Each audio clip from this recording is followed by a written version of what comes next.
I'm saying, bro. Karam knowledge on ang tam doza. Mina na onda pasa thirak pa na hai je. Combine tor thirak to no. Number one, it's all about values. Call. And you need to serve.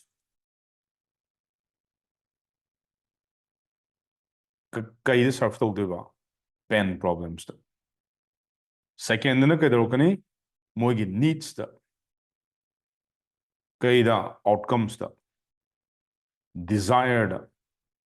feelings the. Call. Shizima. Yam gyantai ko. Ado ID kana gumba amatada direct yo ay punsida juyo loy yon juyo loy. Ko hana mana pamjariba fill do da ay numit mangani numit tarani numit tareni ko ay hana pre da mina pasana yon ba poto ay hana pre da hana pitokani ba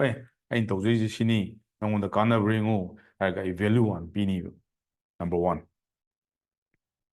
Ani subda aina value do piraga ay serve tor kaniba magi huzi problem leibdo ay fix to na hona kani adigi aina yonjariba product se mangonda darkar oibra oidabra nangna phanyam ama product sarga ju nangna target to mi duna mangonda darkar lectragadi ko ma sunglei leiroi nangondagi 100% leiroi kamai leidenu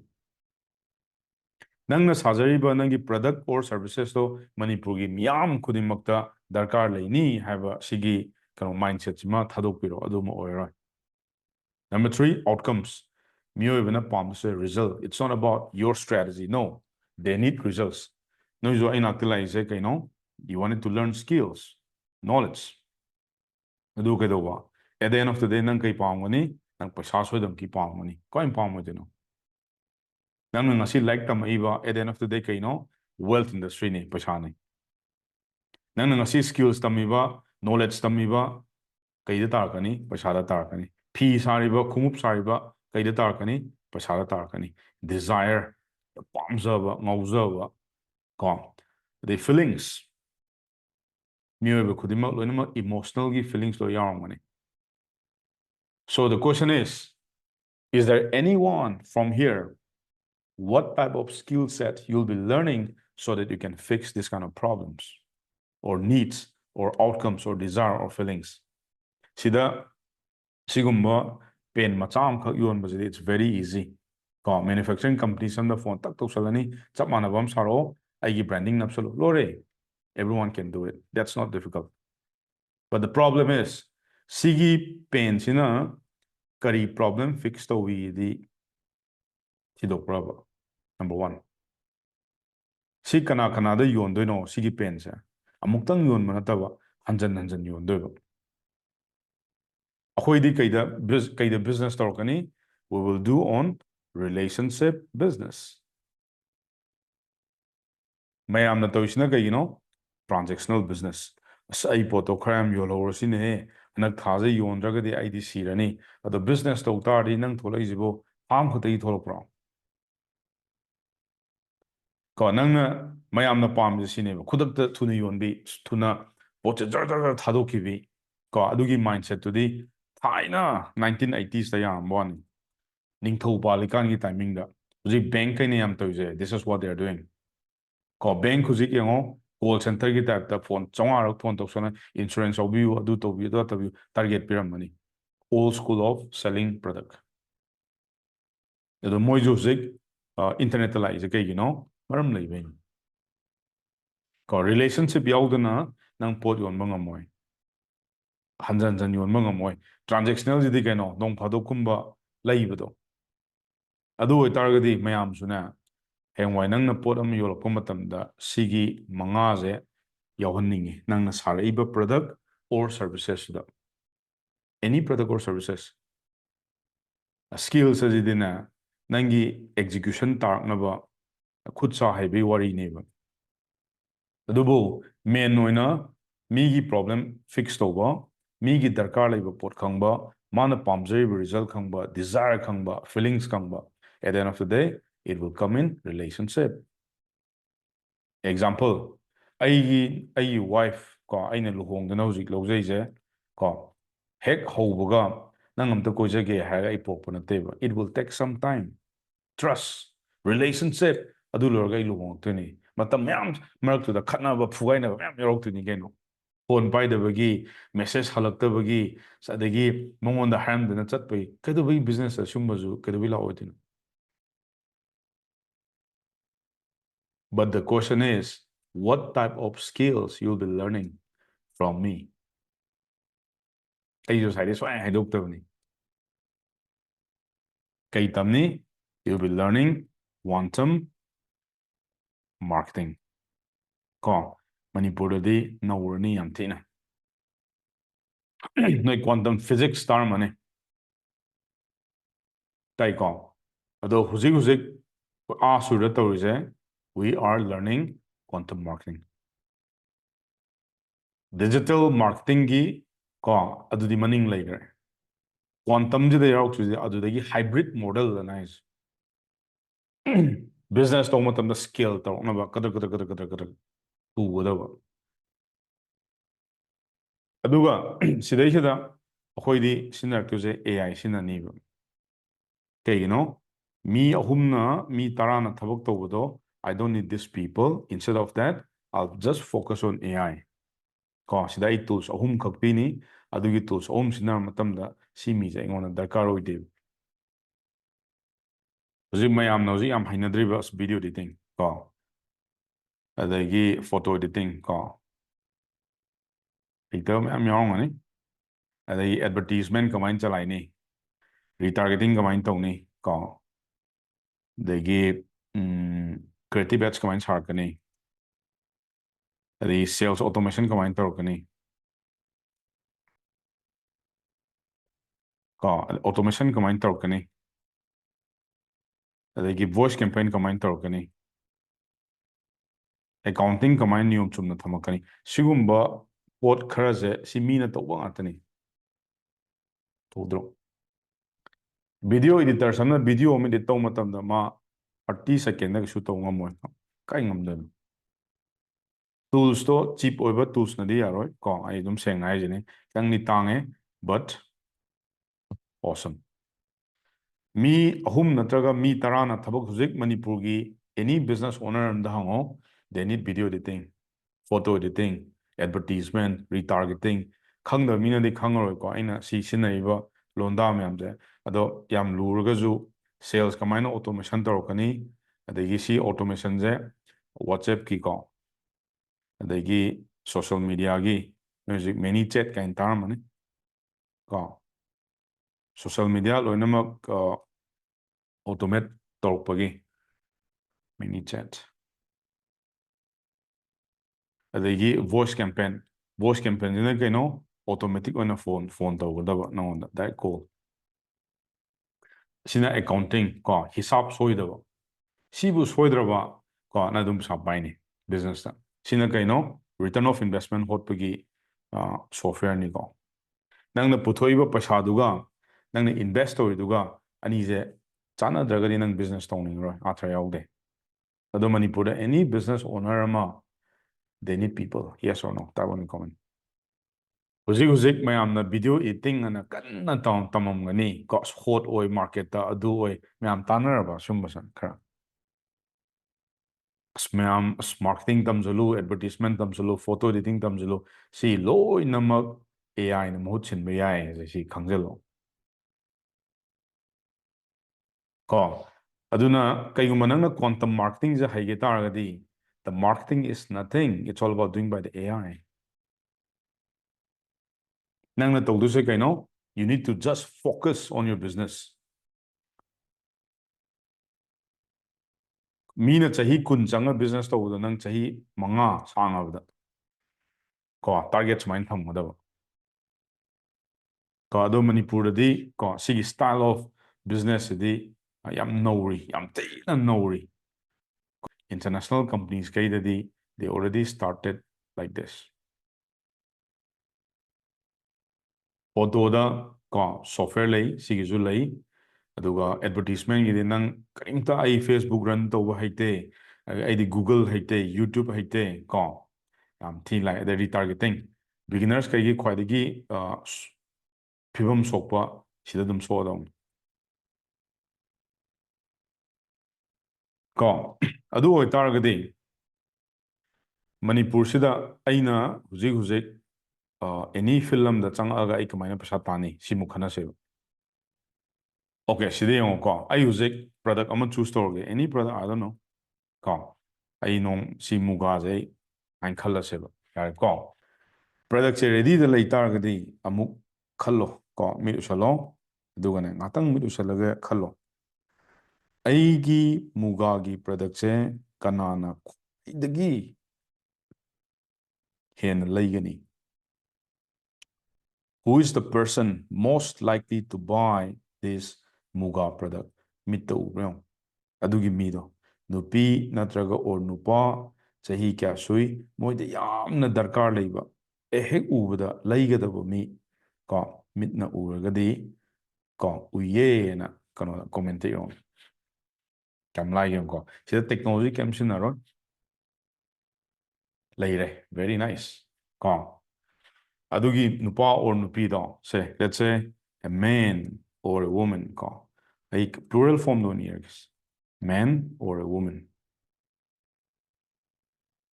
ko hanbada si identify to bungam sidayida technology kari kara loina mak thado ko yam chamna ubadamo aina ngasi muga aingonda ai nakta leijai tomba chawbada si adukki matik pamani duma khalo yarba identify tawhraba nangi sigi mi that's ko khone si kai kawi akhoi gi londa da avatar na noi hana dagi ju noi customer kawi dana do we'll call avatar ko ju doctor ne where I'll teach you some language second amu yengo aigi product sigi laigadaba mi jai ureba ko urabnina mathangda amu sida yengo sida sai aina haijagibdo lairaba mi su layamgani ko middle class su layamgani adi yamna ina khunba mi su layamgani ba ado nangi muga sidane sigi mi ahumje uba ngambre lairaba mina su ko muga je darkar taramodra si moida needs layamodra long khongdong bada adi kari gi karagi mi usala dum khalloba adagina middle class adi dum compulsory dum adi ina khumda hen layamani aduiduna sida akoina product creation na naise ado khoi product koroi aina kai kauni core offer hagado ko product ado mina khangnei dana ado khoi masen di kai hanani product pudi product harge bo jinoi aham manina the core offer hagada ba sida comment torkani manipur gi tang ni ko muna taro number 1 da entry level entry level habigi athadi kaino kwaidagi hongba product laiba amana na magidi yam hongina magidi kaino ne am hongre ne sidi aina laiba ngamine laiba miyoiba amana su nong phadok su ma su pot lening ngani pesa lekpa matamda kadawi lening odino ko entry level da yam tangba ambayar sigizina kaino nangi business to gi get ne ken tabra si get ko iko sida mayam na hojik sonariba as landing page adu page ada page website adu da siloi lakto ne ado ai hojik sumam ta lamoy ko siloi kaktat ke sumaloi to very simple entry level haise nangi business to gi get ne adu da changhal lakto ne umabati ga hojik tampak leimagana hojik muga yo lebo ko nang yumda yon be ai online de yon be yoning no pham de yolo ko adu da entry level hai tar ga khwai da gi hongba price ta mina afford to wangam godaba affordable price ado tarmani ko sima number 1 da thambiro yarba ado pot khatang yon manataba yolagana sida offer ja kharaga mu hapiyoba mayam yonari ba style da khodi yoloi ko offer number 1 offer number 2 offer number 3 ko offer number 4 offer number 5 sigi wahi wata je kai koi stack koi ko si na kai no offer jida mina pinaba example oina hanbada mina pinaba yamna cheap oibdo piganu ko free delivery aduna an hobuna taba khoidi kai hokane start with price ko no is any showroom amde yo 50% discount pasaga do dum olamani ba sometimes udro but kalong tal Amazon na marketing kamain to wi yeng zo ba swanga palong ko ta laptop ko malai matan dal policy ni pu pi do sometimes to policy kun cha go wandro no da with discount ga toroga ko adugumba style of ko world class ki mina to ba marketing do tam zo ba Manipur gi da zik tong nei just 10% discount pi ge 20% discount pi ge adai kari buy one get one ko adai gi influencer da khar pi thoga that's old school adui muda ke daro kani mayam na pinari ba mugaje for example lupa lising tranga mu har se ko 15,000 rupees ko ado sigi price ya sida is the line tarong chinga da ba dak on angang mana chinga da ba color gi ju niyom lai offer da tarong chinga da ba ko chingye dana chinga matung da nang na mongon pi da ba okay akhoi gi mugaje kai guma nang na leiba matam da na nangi first suba matam da akhoi free da pi ni for the first 3 times ko customer harau da harau jo mabte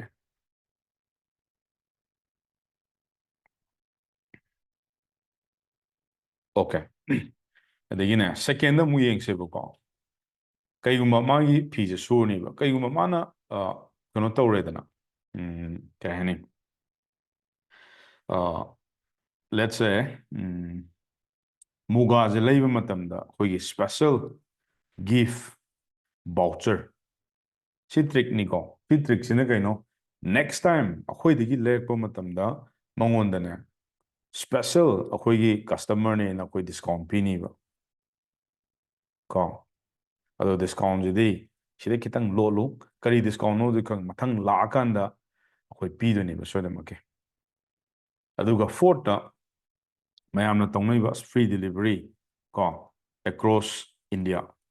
ko Manipur ka tang tawda ju yai sidai da ai logistic loi pibi ge ko aina tawjaba ko delivery oigera adigi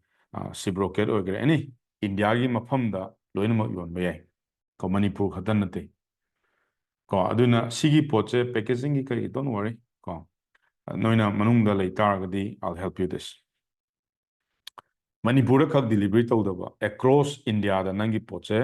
thadokpa yanaba second ko kaigumba nangna akhoi product se quality laitre adu laitre ko for the next 24-hour buki manungda nangna akhoi product se pamdraba adum hanbiro hayo no charge sina kaino transparent mo utpa ingona thajanaba number 6 ta ko nangna amja taradi gift hamper gumba ma pigayo chocolate kumba kai ka leidana special gift kumba ai nupi gift hamper sanga pai ba do pi matam raung ni ko gift hamper da khoi gina eatable items ko si kitang hapo ko smaina yolokpo matam dana you'll be different in the market mayam yonai sina kaino muga yon bane yondro khodi muga khatang yoloi ko price su chap manani hena tang yon ge su yolo ado khoi gidi mayam na udu jo offer han uni ba no jo dukanam chang matam do offer han hamdro ado price on matam da na photo namakpa matam da photo gi niyom lei ba ko offers ina na kitang chawtak na uhan ga ba aduga asai gi nangi product ina na offer du gi kitang pick ta oyo miyo gi mit che offer da na uhan na ba no offer jidi every dukan khudi no showroom da chang matam da discount gum jahana mamang na thelam ngani ba theli thete thelam ngani second da middle class family mula over sijna akhoi kanoda khoi gi londa da high tar sije upsell go this is called upsell Sidana mu kanada yoni middle class ta leijariba pesa nungsa paiba ko marak mayagi mida amu yonnadaba sijina kaino nangi khwaidagi maru oiba nangi kahani core product yolkadaba core product haibagi athadi nangna middle class yoningiba product ama nang shodam kilerangmani sidagi di nang price hangalamgani ba muga zo tang tang mulerangmani ko adugi khitang mayai oirapto sida yonbiro ado sidazu chap manana sumaina offer mu sadoktoine ado offer je minimum da manga natraga taruk ti dum hapta bayaro last not but the least kayola ni downsell sinane khwadi tangba mantri mandon gi nupida yonjal kadaba ko ai kamaina mantri mandon nupi re chaw tawni aduju take aduga sigi middle class people ga ju kamaina yoni siju take laibada kamaina yoni ai siju take ba yare ko adu tari downsell de ngoba sina kanada rich people ko sida nangi mayamna goje haina da high ticket ki product yon sida yon da sida offer je smain pick hainga da yarba ado sidayida product kumba yolakpa matamdadi photo yam nana kapam darkar oi photo da thiraba upai leitre product yonba kangu akhoi muga guma leidana adudane khoina lesabi musak puja puja bada ilallaga ko attractive character ma purais okay so adu targadi manipur gi mi myam je khana ge de side ki si offer ja po si jo offer ha po ba now the question is nang music nakutta product lere kana kana da yon do no ju khange offer ke ka loi lere ba adu tardi si mi myam je kamai reach out tawni ai kamai yoni mantri mandon gi nupi yoge de kamai yoni atang mo pot yon ge hai targade middle class ki mi je yoge hai tarde ai kamai yoni entry level live me amada ai pot yon ge hai tarde ai kamai yoni ko sidani akhoi gi ngasi lebak ta ko business to ma tong maga traditional adum le horis ko si mi myam je rich to wa haibam darkar oiba this is the game of quantum marketing adu taragadi sigi je khoina kai kawi this is called traffic generation haibigi athadi kaino nangi sigi mi myam se lairba su middle class su rich people su akhoi di sidai sida campaign home sador kani amana kanagi beginners level ge di kedor kani pulo punjalani ko advertisement adu da lo mix toksalani pajam nan loarni result ta sidadi kedor kani aidi chap chana ngang ni ba sina lairba ni ko sisina marak mayagi ni ko sisina ina khunba mayam gi ni ko hai taragadi lambi ja loinmak clean oidra Facebook dai tholpo ero si product sidi ina khunba mi gi nate middle class ki nate no igi damaktani ena chap chana makhut thilo osmani yan tabra chen dana ba kaiguma nang sidai da punjaluraba ani ja ko kana umakana asmai ya hongbai ni da adu ni da si mioi ba ja si dum haina ni ba chap launa thinma ngamba demonstrate tawga advertisement tawga ngamba mi dadi hojiki matamda dum phawni adu natabida ko hojikangi tawna ko mina aiba pangau da ju lawruno advertisement am tawpa ya da yani da khangda toyni ko hojiki matamda nangonda chap chana palhange di nangna pami poto pibam da karo e akhoi je complain tawda pen da mini yaningbra nangonda leijai po je nang pen ba su ai nai roi si aina haiba nate universal truth ni mioi ba je pen manai bro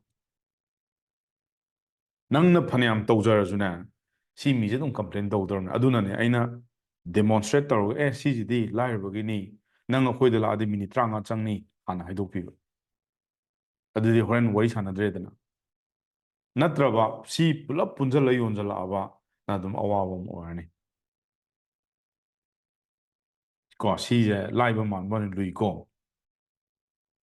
ado mayam na hoji pot yonai jidi ko dukan da dum phamjala ara ara ko mi de yon ba khatane ba suma segmentation ko wi ko hengwai advertisement nga toro kanda segment khaidok tu ne ba lair bagi na khun bagi adagi middle class ki ꯑꯗꯣ ꯁꯤꯒꯤ ꯃꯤꯁꯦ ꯅꯣꯡꯃꯗ ꯑꯩꯅ ꯀꯅꯥꯒꯨꯝꯕ ꯃꯤ 30,000ꯒꯤ ꯃꯃꯥꯡꯗꯅꯦ ꯎꯠ ꯇꯥꯔꯒꯗꯤ ꯅꯣꯡꯃꯗ ꯑꯩ ꯃꯨꯒꯥ 10 ꯌꯣꯟꯕꯁꯦ ꯏꯠꯁ ꯅꯊꯤꯡ ꯗꯨꯀꯥꯟ ꯐꯝꯕꯅ ꯁꯤꯒꯤ ꯁ꯭ꯇꯦꯖꯁꯦ ꯌꯧꯕ ꯉꯝꯃꯣꯏꯀꯣ ꯗꯨꯀꯥꯟ ꯑꯃꯗ ꯃꯤ 30,000 ꯂꯥꯛꯄ ꯀꯥꯏꯁꯤꯗꯤ ꯃꯄꯨꯟꯁꯤꯗꯁꯨ ꯂꯥꯛꯑꯔꯣꯏ ꯆꯟꯁꯨ ꯆꯠꯂꯣꯏ ꯀꯥꯏ ꯆꯟꯗꯣꯏꯅꯣ ꯕꯠ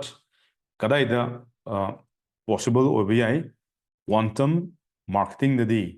ꯁꯤꯒꯤ ꯁ꯭ꯇꯦꯖꯁꯤꯗ ꯀꯣ ꯑꯩ ꯅꯣꯡꯃꯗ ꯃꯤ 30,000 ꯇꯥꯔꯒꯦꯠ ꯇꯧꯅꯤꯕ ꯑꯦꯅꯤꯋꯦꯔ ꯏꯟ ꯏꯟꯗꯤꯌꯥ ꯑꯣꯏꯒꯦꯔꯥ ꯀꯣ ꯃꯅꯤꯄꯨꯔ ꯑꯣꯏꯒꯦꯔꯥ ꯃꯅꯤꯄꯨꯔꯗꯗꯤ ꯌꯥꯔꯣꯏ ꯀꯣ ꯁꯤ ꯈꯤꯇꯪ ꯆꯥꯎꯃꯜꯂꯦ ꯑꯗꯨꯒ ꯃꯅꯤꯄꯨꯔꯗꯗꯤ ꯌꯥꯝ ꯄꯤꯛꯑꯦ ꯑꯩꯅ ꯌꯦꯡꯉꯛꯄ ꯃꯇꯝꯗ ꯑꯦꯔꯥꯎꯟ 2.3 lakhs ꯃꯅꯤꯄꯨꯔ ꯆꯥꯎꯈ꯭ꯔꯕꯁꯦ ꯕꯥꯏꯌꯤꯡ ꯄꯋꯥꯔ ꯁꯤ ꯈꯛꯇꯪ ꯂꯩ ꯁꯤꯗꯒꯤ ꯑꯃꯨꯛ ꯃꯤ 50,000ꯃꯨꯛ ꯈꯥꯏꯗꯈ꯭ꯔꯣ ꯁꯤꯗꯒꯤ ꯑꯃꯨꯛ ꯅꯪꯒꯤ ꯄꯣꯠ ꯂꯩꯔꯛꯇ꯭ꯔꯤꯁꯦ ꯃꯤ 1-2 ꯈꯛꯇꯅꯤ ꯗꯦꯠꯁ ꯏꯠ ꯑꯗꯨꯒ ꯑꯃꯨꯛ ꯁꯤꯗꯩꯁꯤꯗ ꯀꯣ ꯔꯤꯇꯥꯔꯒꯦꯠ ꯇꯧꯍꯧ ꯁꯤꯗ ꯔꯤꯇꯥꯔꯒꯦꯠ ꯇꯧꯍꯧꯗ꯭ꯔꯕ ꯅꯪ ꯂꯣꯏꯔꯦ ꯑꯗꯨꯝ second of all middle class family ꯀꯣ ꯍꯧꯕ ꯅꯨꯃꯤꯠꯇ ꯂꯨꯄꯥ ꯃꯤ 30,000 ꯇꯥꯟꯅꯔꯣ ꯀꯣ 10 ꯃꯨꯒꯥ ꯌꯣꯟꯅꯕ ꯍꯣꯠꯅꯧ ꯑꯗꯣ ꯁꯤꯁꯨ ꯑꯦꯔꯥꯎꯟ 2.3 ꯂꯥꯛꯁꯤꯗ ꯁꯤ ꯑꯗꯨꯝ ꯇꯥꯗꯣꯏꯅꯤ ꯑꯗꯒꯤ ꯄꯩꯁꯥ ꯄꯥꯏꯕꯗꯤ ꯌꯥꯝꯗꯦ ꯀꯣ ꯑꯦꯔꯥꯎꯟ 10,000 ꯃꯨꯛ ꯍꯥꯏꯔꯁꯦ ꯀꯣ ꯏꯠꯁ ꯅꯣꯠ ꯁꯤꯗꯤ ꯌꯥꯝꯗꯦ ꯀꯣ ꯃꯟꯇ꯭ꯔꯤꯕꯨ ꯀꯌꯥ ꯂꯩꯒꯦ ꯃꯅꯤꯄꯨꯔ ꯄꯨꯝꯕꯗ 60 ꯀꯣꯟꯇ꯭ꯔꯦꯛꯇꯔ ꯀꯌꯥꯝ ꯂꯩꯒꯦ ꯁꯦ 100, 200, 300 ꯍꯥꯏꯔꯁꯦ ꯀꯣ ꯑꯗꯣ ꯁꯤꯒꯨꯝꯕ ꯃꯌꯥꯝꯁꯦ ꯅꯣꯡꯃꯗ ꯅꯪꯅ ꯁꯨꯃꯥꯏꯅ ꯌꯣꯜꯂꯛ ꯇꯥꯔꯗꯤ ꯅꯪꯁꯨ ꯌꯣꯟꯕꯒꯤ ꯆꯥꯟꯁꯁꯦ ꯌꯦꯡꯉꯣꯕ ꯃꯨꯒꯥ 10 ꯌꯣꯟꯕ ꯃꯇꯝꯗ ꯂꯨꯄꯥ ꯀꯌꯥꯅꯣ ꯌꯦꯡꯉꯨꯅꯦ ꯑꯗꯒꯤ ꯄꯩꯁꯥꯁꯨ ꯂꯣꯏ ꯈꯦꯠꯅꯩꯗꯅ ꯃꯨꯒꯥ ꯑꯍꯣꯡꯕ ꯑꯃ ꯑꯗꯒꯤ ꯈꯔ ꯃꯌꯥꯏ ꯑꯣꯏꯕ ꯑꯃ ꯈ꯭ꯋꯥꯏꯗꯒꯤ ꯇꯥꯡꯕ ꯑꯃ ꯈ꯭ꯋꯥꯏꯗꯒꯤ ꯇꯥꯡꯕ ꯃꯤꯁꯤꯅ ꯄꯩꯁా ꯄꯥꯏꯕ ꯃꯤꯗ ꯌꯣꯟꯒꯗꯕ ꯃꯤꯗꯜ ꯀ꯭ꯂꯥꯁꯀꯤꯗꯨꯅ ꯃꯔꯛ ꯃꯌꯥꯏꯒꯤꯗ ꯌꯣꯟꯒꯗꯕ ꯑꯗꯨꯒ ꯁꯤꯅ ꯂꯥꯏꯔꯕ ꯑꯗꯣ ꯁꯤꯒꯤ ꯁꯦꯒꯃꯦꯟꯁꯦ ꯑꯩꯈꯣꯏꯗꯗꯤ ꯈꯤꯇꯪ ꯈꯥꯏꯗꯣꯛꯄ ꯋꯥꯏ ꯑꯩꯈꯣꯏꯗꯤ ꯄꯨꯂꯞ ꯄꯨꯟꯁꯤꯜꯂꯒ ꯁ꯭ꯇꯣꯔꯗ ꯊꯝꯖꯤꯟꯈ꯭ꯔꯅꯤꯕ ꯇꯥꯔꯒꯦꯠ ꯇꯧꯕ ꯑꯩꯒꯤ ꯑꯣꯗꯤꯌꯟꯁꯇꯨꯗꯤ ꯀꯅꯥꯝꯇꯅ ꯇꯧꯔꯝꯃꯣꯏ ꯀꯣ ꯑꯗꯨꯅꯅꯤ ꯁꯝꯊꯤꯡ ꯋꯦꯔ ꯃꯤꯁꯤꯡ ꯏꯟ ꯑꯋꯔ ꯃꯥꯔꯀꯦꯠ ꯃꯌꯥꯝꯅ ꯃꯥꯔꯀꯦꯠ ꯌꯥꯝ ꯄꯤꯛꯑꯦ ꯍꯥꯏꯗꯣ ꯇꯥꯔꯒꯦꯠ ꯆꯨꯝꯗꯕ ꯇꯥꯔꯒꯦꯠꯇꯨꯕꯨ ꯆꯨꯝꯃꯨ ꯄꯣꯠ ꯀꯩꯗꯧꯕꯩ ꯌꯣꯜꯂꯣꯏꯗꯣꯏꯅꯣ ꯋꯥꯏ ꯅꯣꯠ ꯇꯥꯔꯒꯦꯠ ꯊꯥꯕ ꯍꯩꯕ ꯑꯃ ꯗꯔꯀꯥꯔ ꯑꯣꯏ ꯀꯩꯒꯨꯝꯕ ꯅꯪꯅ ꯇꯥꯔꯒꯦꯠꯇꯣ ꯐꯩꯔꯦꯡ ꯇꯨꯔꯦꯡ ꯊꯥꯈꯤ ꯇꯥꯔꯒꯗꯤ ꯄꯣꯠ ꯁꯨꯡꯌꯣꯟ ꯌꯣꯟ ꯉꯝꯃꯣꯏ ꯊꯥꯏꯅ ꯅꯠꯇ꯭ꯔꯦ ꯍꯧꯖꯤꯛ ꯂꯣꯏ ꯁꯤꯡꯉꯦ ꯑꯗꯣ ꯃꯅꯤꯄꯨꯔꯒꯤ ꯑꯩꯅ ꯈꯤꯇꯪ ꯄꯥꯝꯖꯗꯕ ꯑꯃꯅ ꯏꯟꯁꯇꯥꯒ꯭ꯔꯥꯝꯗ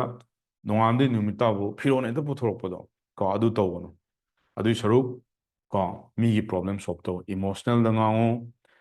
ꯅꯣꯏꯅ ꯂꯩꯔꯤꯕ ꯄ꯭ꯔꯣꯕ꯭ꯂꯦꯝꯗꯣ ꯀꯩꯅꯣ ꯂꯥꯁꯇ ꯅꯣꯡ ꯐꯥꯗꯣꯛ ꯌꯣꯜꯂ ꯂꯣꯏꯔꯦ ꯑꯣꯀꯦ ꯑꯗꯨ ꯑꯣꯏꯇꯥꯔꯒꯗꯤ ꯁꯤꯒꯤ ꯇ꯭ꯔꯥꯐꯤꯛ ꯖꯦꯅꯦꯔꯦꯁꯟꯁꯤꯗꯤ ꯁꯤꯗꯤ ꯁ꯭ꯀꯤꯜꯁꯅꯤ ꯃꯌꯥꯝ ꯁꯤꯗꯤ ꯇꯝꯗ꯭ꯔꯗꯤ ꯍꯩꯔꯣꯏ